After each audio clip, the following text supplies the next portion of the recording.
Olá, sejam bem-vindos ao segundo sábado desta maratona. Estamos juntos neste compromisso, uma maratona espiritual de 40 sábados. Isto sim é que é ter vida com propósitos. E é para isso que nós estamos aqui, para construir uma vida com propósitos. Vimos no primeiro dia que tudo começa em Deus. Hoje vamos ver que tu não és um acidente. Fostes planeado antes do teu primeiro fôlego. Então, se o dia 1 nos ensinou que o foco não somos nós, o dia 2 vem dar-te segurança de que, embora não sejas o centro, és profundamente desejado. Muitas pessoas vivem sob o peso de se sentirem rejeitadas, nascidas por acaso, ou fruto de uma gravidez não planeada. O teu nascimento não foi um erro da natureza, não foi um acaso, nem um golpe de sorte. O Salmo 138:8 diz-nos: O Senhor aperfeiçoará o que me toca. A tua misericórdia, ó Senhor, dura para sempre. Não desampares as obras das tuas mãos. Somos obra das mãos de Deus. Em Efésios, no capítulo 1 e versículo 4, nós lemos: Como também nos elegeu nele, em Cristo, antes da fundação do mundo. Para quê?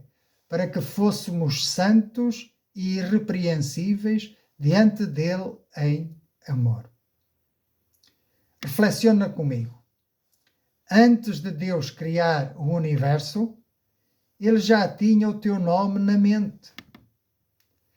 Tu és o resultado do amor planeado de Deus e não fruto de um acaso biológico. Pensa comigo. Quem é o arquiteto do teu corpo? Sabe o que é que a Bíblia nos diz? Vamos abrir a nossa Bíblia em Salmos. E abre a tua Bíblia em Salmos de número 139 e vê o que é que a Bíblia nos diz nos versículos 14 a 17. Diz assim, podemos começar no 13. Pois possuíste o meu interior, entreteceste-me no ventre de minha mãe. Eu te louvarei, porque de um modo terrível e tão maravilhoso fui formado. Maravilhosas são as tuas obras, e a minha alma o sabe muito bem. Os meus ossos não te foram encobertos, quando no oculto fui formado e entretecido como nas profundezas da terra.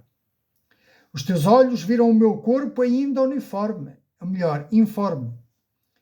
E no teu livro todas estas coisas foram escritas, as quais iam sendo dia a dia formadas, quando nem ainda uma delas havia. E quão preciosos são para mim, ó Deus, os teus pensamentos. Quão grande é a soma deles. Se os contasse, seriam em maior número do que a areia. Quando acordo, ainda estou contigo. A Bíblia destaca que Deus te teceu no ventre materno. Os teus ossos não lhe foram ocultos e todos os teus dias foram escritos no seu livro quando nenhum deles ainda existia. Deus determinou as tuas características físicas, os teus talentos naturais e até a cor dos teus olhos para servirem ao seu propósito. Agora quero-te convidar a ler comigo Atos dos Apóstolos e o capítulo 17. Atos dos Apóstolos, capítulo 17. Vamos ler aqui 3 versículos, 25, 26 e 27. Diz então que nem tão pouco é servido por mãos de homens. Ou seja, Paulo estava a pregar em praça pública, em Atenas, perante aqueles que o ouviam. Estava no Areópago, no teatro público, e estava diante de um monumento, de uma estátua erguida ao Deus desconhecido. Então Paulo dizia: esse, pois, que vós honrais não o conhecendo, é o que eu vos anuncio. O Deus que fez o mundo e tudo o que nele há, sendo o Senhor do céu e da terra. Ele não habita em templos feitos por mãos de homens, muito menos poderia ser representado por uma imagem de escultura. Nem tampouco é servido por mãos de homens como que necessitando de alguma coisa, pois ele mesmo é quem dá a todos a vida, a respiração e todas as coisas. E de um só fez toda a geração dos homens para habitar sobre toda a face da terra, determinando os tempos já dantes ordenados e os limites da sua habitação. E para que é que ele determinou os tempos e colocou limites? Para que buscassem ao Senhor, se porventura, tateando, o pudessem achar, ainda que não está longe de cada um de nós, porque nele vivemos e nos movemos e existimos, como também alguns dos vossos poetas disseram, pois somos também sua geração. Bendito seja o nome do Senhor. Veja, Deus tem tudo sob controle e há um propósito para tudo. E nós só teremos propósito na nossa vida se estivermos dentro do propósito de Deus. Tu nascestes nesta época e neste país, seja ele qual for, porque esse é o cenário ideal para o propósito que Deus tem para ti. Pode não ser o cenário ideal para os propósitos que tu idealizas para ti, mas certamente será o cenário ideal para o propósito que Deus tem para a tua vida. E por isso nada que acontece ao teu redor é por acaso. Veja o que diz Isaías acerca do propósito da criação. Isaías 45, capítulo 45 e versículo 18, diz assim: porque assim diz o Senhor, que criou os céus e a terra, o Deus que formou a terra, que a fez e a estabeleceu, que não a criou para ser um caos, ou para estar vazia, mas para ser habitada. Eu sou o Senhor e não há outro. Deus não criou a terra para ser um vazio, mas para ser habitada. Ele criou o mundo para sustentar a vida humana. E criou a vida humana para ter comunhão com Ele. E tu fazes parte desta harmonia planeada do universo.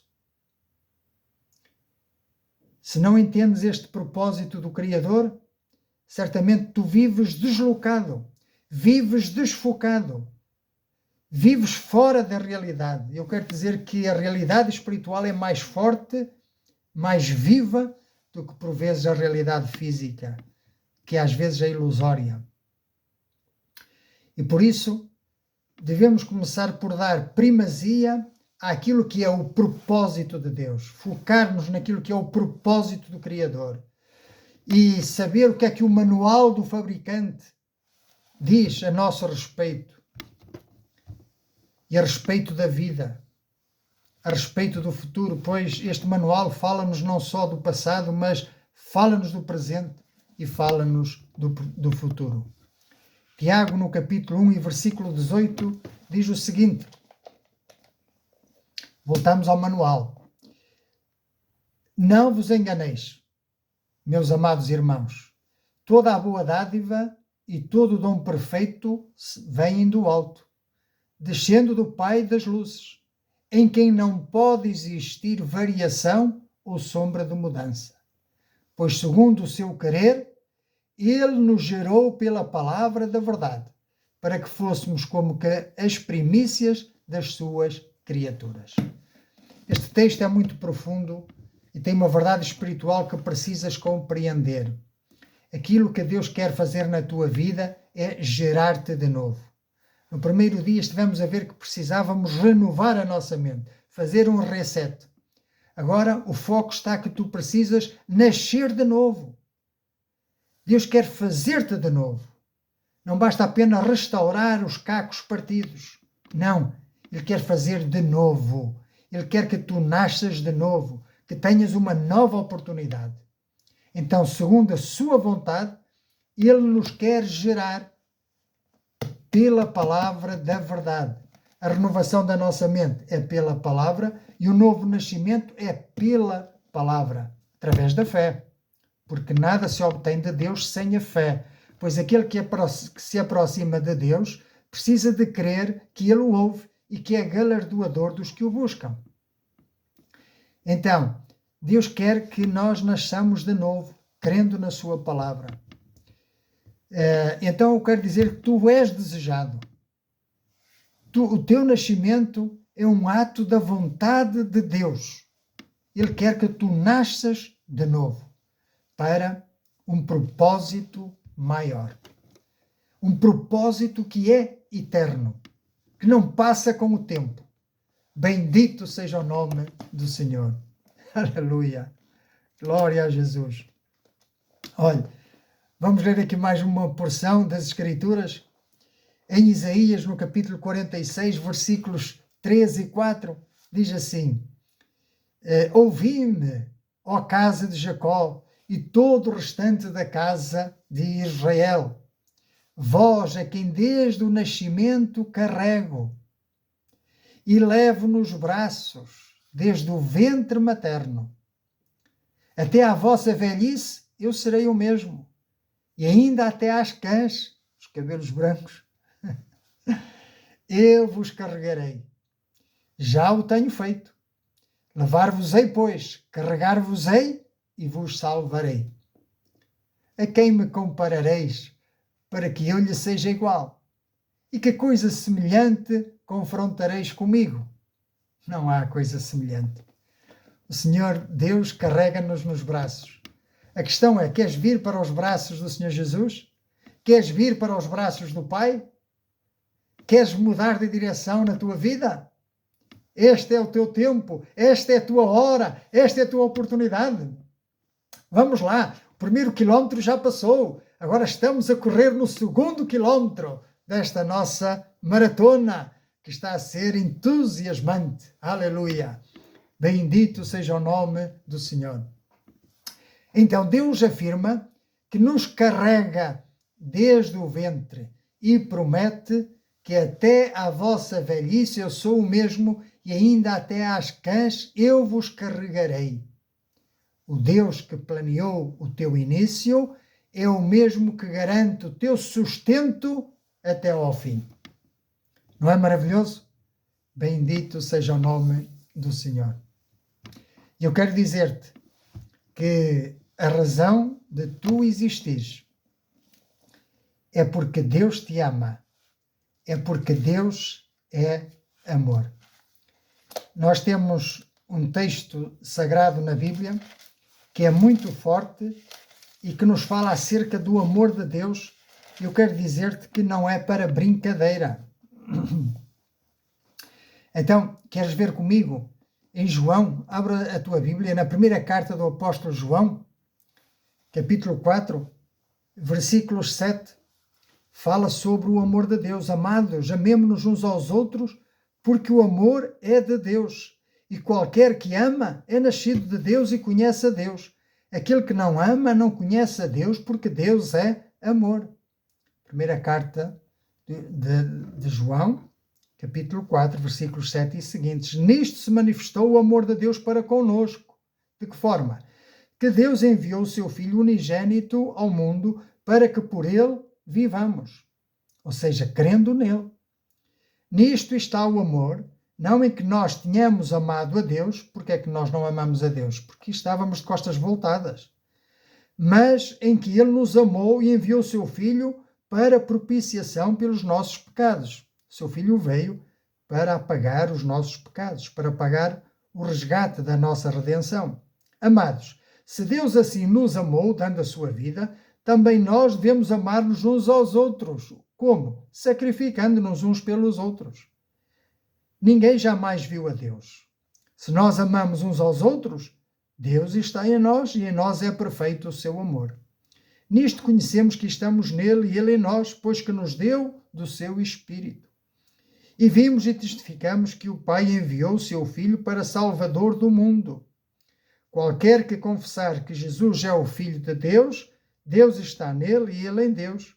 E nós conhecemos e cremos no amor que Deus nos tem. Deus é amor, e quem está em amor está em Deus e Deus nele. Então não devemos duvidar de que Deus nos ama. Nós somos amados por Deus. A ideia de que somos rejeitados é falsa. O inimigo quer fazer-nos crer nessa mentira. Deus nos ama. E ele diz mais, versículo 17, nisto é perfeito o amor para conosco, para que no dia do juízo tenhamos confiança, porque qual ele é, somos nós também neste mundo. E no amor não há temor.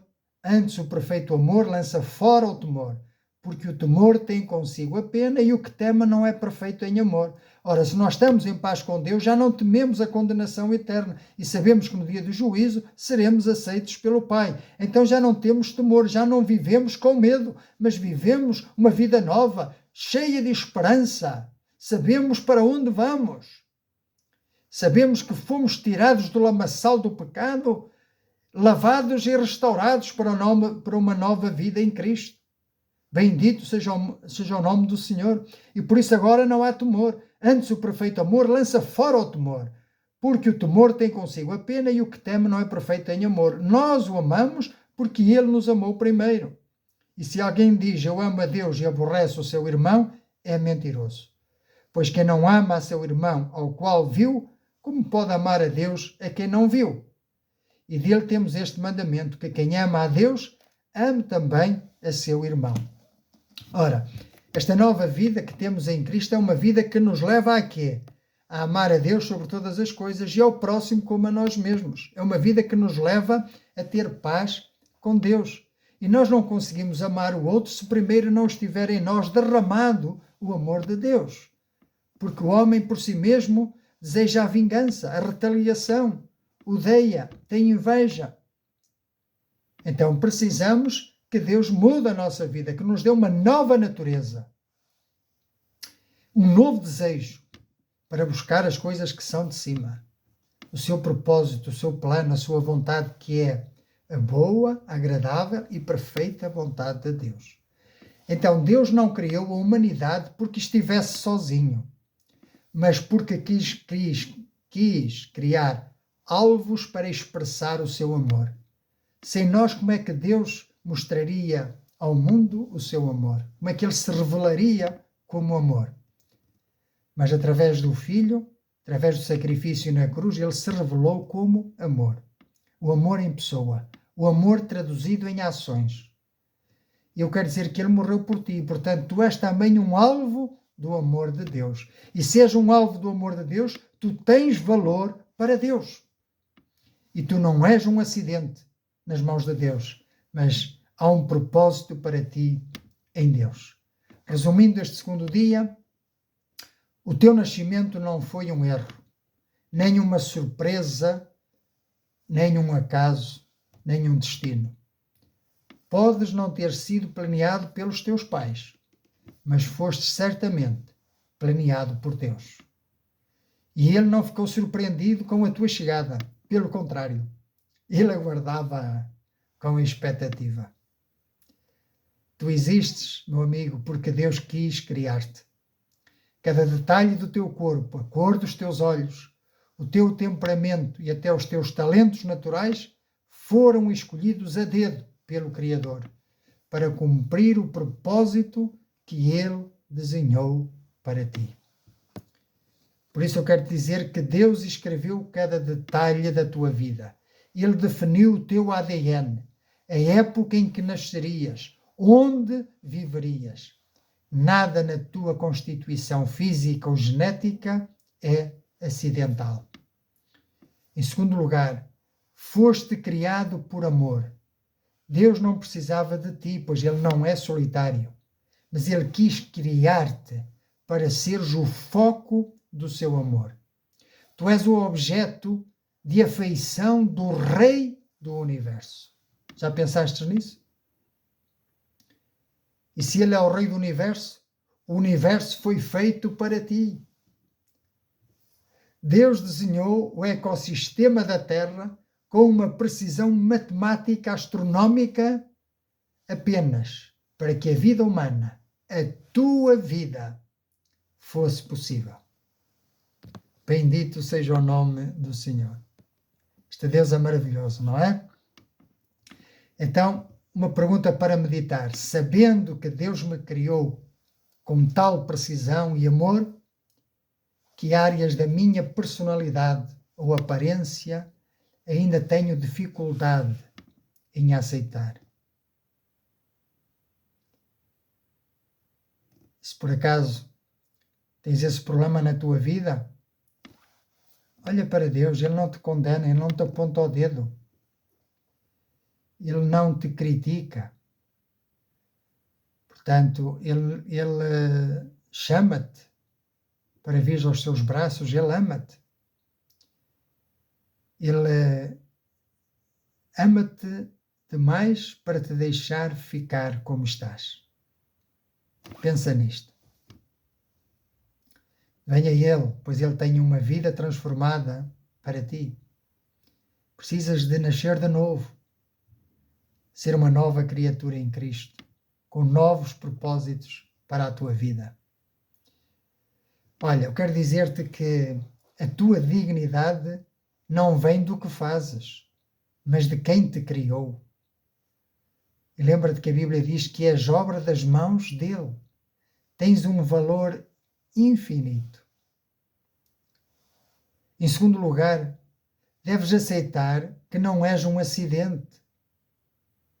E por isso deves libertar-te de te comparares com outros. Tu és específico, tu és individual, tu és único para Deus. Tu não tens e não deves de comparar-te com os outros. Tu és único e irrepetível. Deus deu-te a bagagem necessária para a missão que Ele te confiou. Deus não te vai pedir mais além das tuas forças. Em terceiro lugar, rejeita hoje qualquer pensamento de inferioridade. Quando dizes eu sou um erro, eu não presto, eu não valho nada, estás a criticar a inteligência do Criador e estás, sobretudo, a desprezar o seu amor demonstrado na cruz do Calvário. Por isso eu te convido a vir às páginas deste livro e a meditar nele.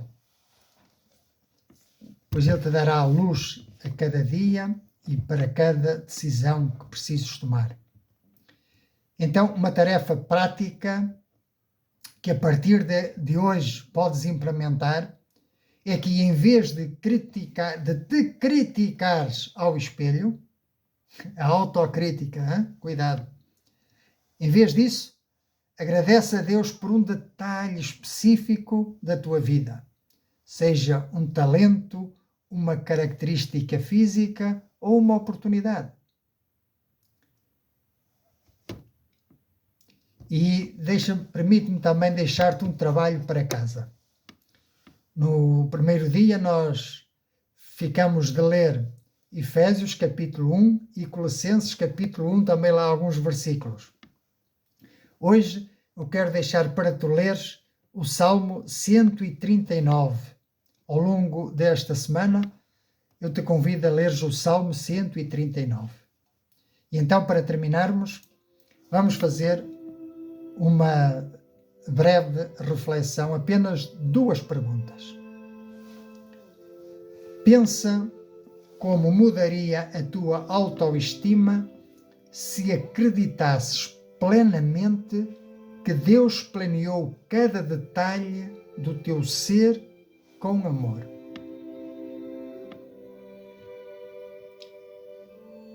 Consegues descansar na verdade de que Deus determinou exatamente o tempo e o lugar onde deverias viver?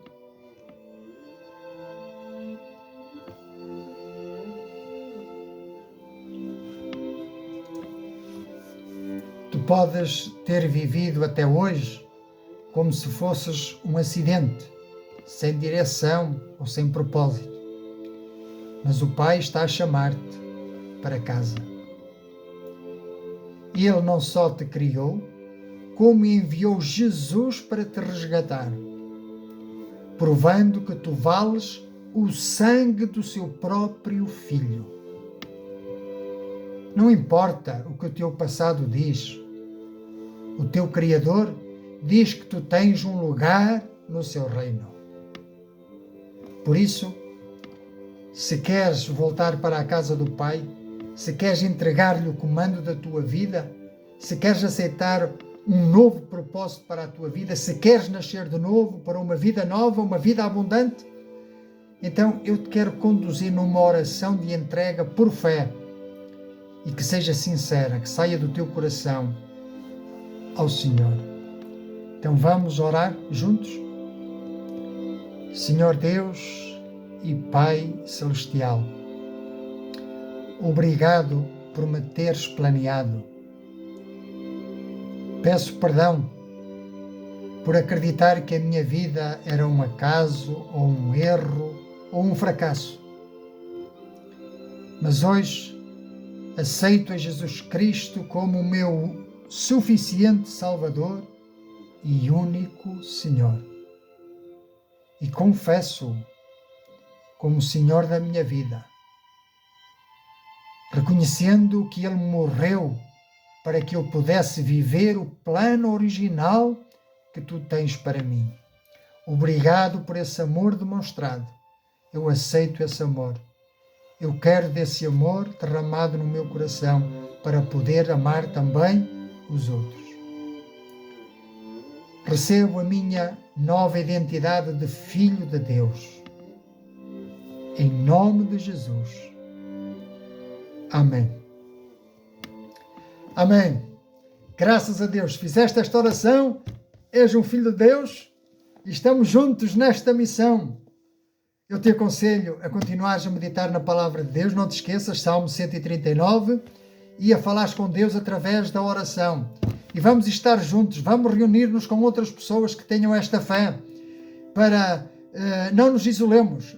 Vamos estar juntos, para crescermos juntos, para sermos consolados juntos, sermos encorajados juntos, porque numa maratona toda a gente se ajuda, toda a gente se encoraja uns aos outros e dizem: não desistas, aguenta o sofrimento, aguenta a dor, tu vais conseguir, olha para a meta, tu vais conseguir, não desistas, é só mais um pouquinho, mais um esforço e vamos chegar.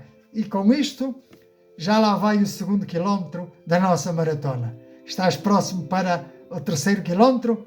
Então, até sábado, se Deus permitir. E que Deus ricamente nos abençoe. Em nome de Jesus. Amém.